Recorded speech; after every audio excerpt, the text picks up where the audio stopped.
shaky on executors who's, just a little bit nervous about making any decisions if you don't have that type of clause. And then part B gives you a set of specific powers that the executor has.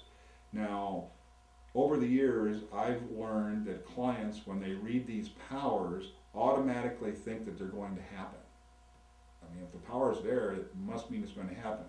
So when they read the very first power, they get very nervous because it says to sell at public or private sale, to retain, to lease, to borrow money, and for that purpose to mortgage or to pledge, all are part of the real or personal property of my estate. Oh my gosh, my executor has full control. They're going to do something and with my estate and my money. It doesn't mean that. It means if in the administration of your estate, the executor finds it necessary to raise money to pay these expenses and taxes and so on, they've got the ability to do it. And it's the same sort of thing for each one of these powers. Number 2, settle claims in favor of or against my estate. That can be lawsuits that are in effect.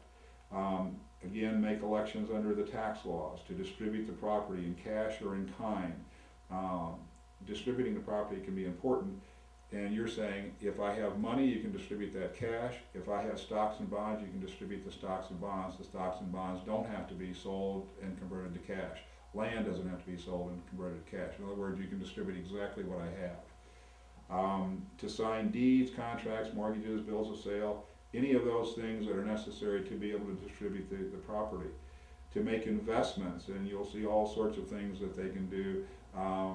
Probably not too important in your type of plan, but if there's going to be 6-7 months before they can distribute any money, maybe it's best to get that on interest.